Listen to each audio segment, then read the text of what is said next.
बहराइच में हुई हिंसा आपको याद होगी, जब डीजे की धुन पर आपत्तिजनक गानों के बीच में एक घर की छत पर चढ़ गया था राम गोपाल मिश्रा और फिर वहां लगे एक हरे रंग के झंडे को उखाड़ कर फेंका और फिर वहां लगा दिया भगवा तिरंगा।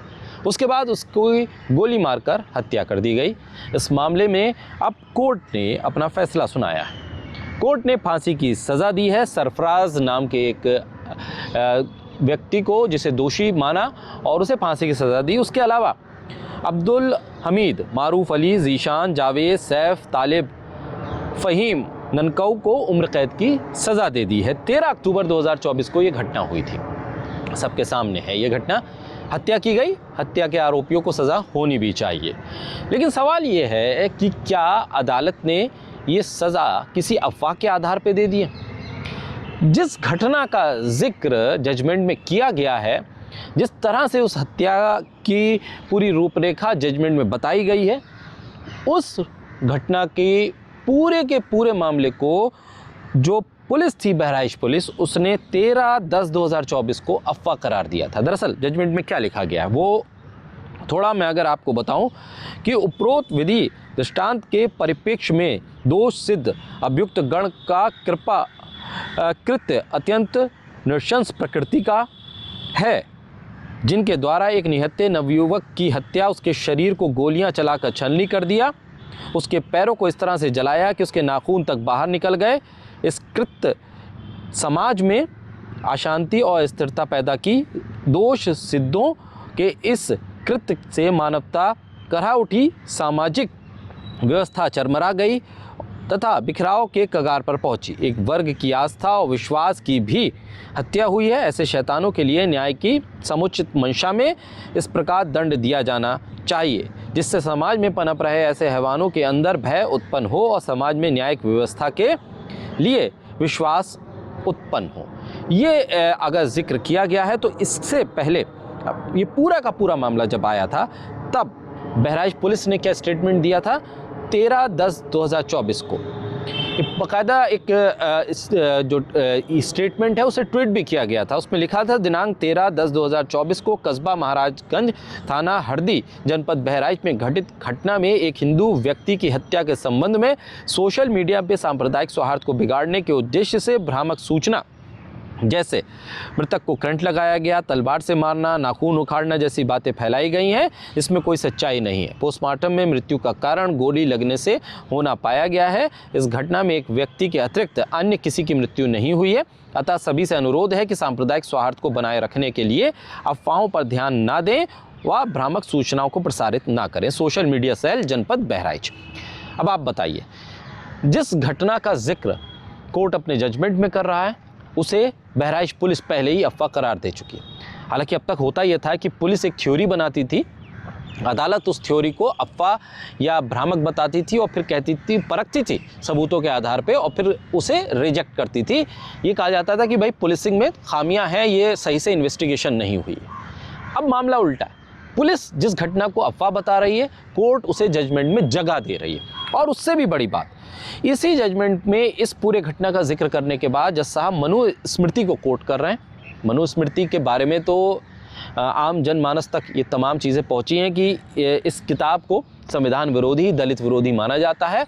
ऐसे किताब को जजमेंट के साथ कोट करना कितना न्याय उचित है, ये एक बहुत बड़ा प्रश्न चिन्ह न्यायपालिका के स्तर पर लगा है और लोगों के जहन में एक सवाल आ रहा है कि क्या महज एक अफवाह को ध्यान में रखकर उस सोशल मीडिया पे सर्कुलेट होने वाली अफवाह जज साहब के दिमाग में थी और उसी को उन्होंने कोट कर दिया, बिना ये जाने, बिना ये देखे कि बहराइच पुलिस इस अफवाह को नकार चुकी है, इसे अफवाह करार दे चुकी है, तो फिर आप उसको लेकर क्यों जजमेंट पे इतना एम्फेसाइज करते हुए दिखे?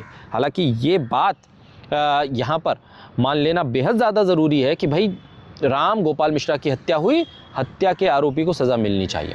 अब लेकिन सवाल ये है कि जो आपने सज़ा दी है वो किस आधार पे दी है? हत्या के सबूतों के आधार पर दी है या महज अफवाह के आधार पर दी है?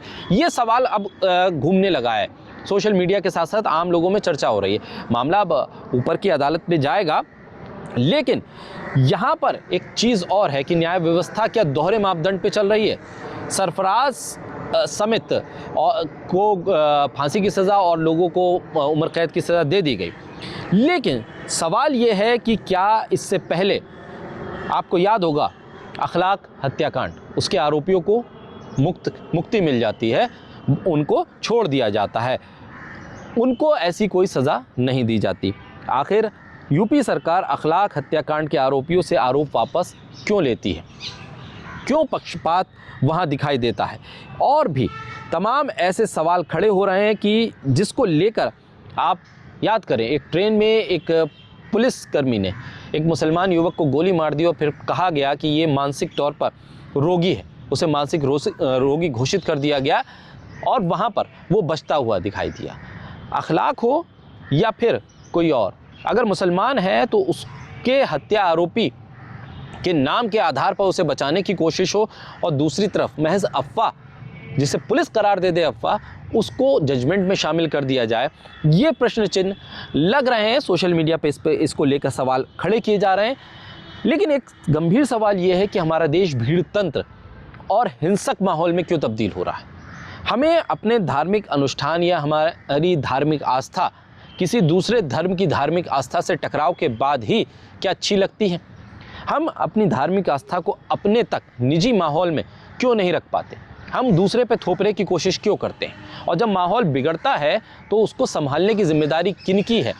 वो लोग अपने कर्तव्य से पीछे हटते हुए क्यों दिखते हैं? इन सब के बीच में ये मामला जब ऊपर की अदालत पे जाएगा तो मनुस्मृति को कोट करके जो जजमेंट दिया गया, क्या उस पर सवाल उठेंगे? और जिस चीज़ को पुलिस अफवाह करार दे दे उसको भी जजमेंट में शामिल कर देना, क्या ये संपूर्ण न्याय या न्याय होता हुआ दिखना उस बात का संकेत है, या फिर ये इस बात का संकेत है कि सोशल मीडिया पे जो कुछ सर्कुलेट होता है वो न सिर्फ आम लोगों बल्कि अदालतों के ऊपरी कुर्सी पर बैठे हुए लोगों के जहन में भी होता है, और वो अपने जजमेंट में उन तमाम चीज़ों को कोट कर देते हैं जो शायद न्याय के पैमाने पर खरी ना उतरें।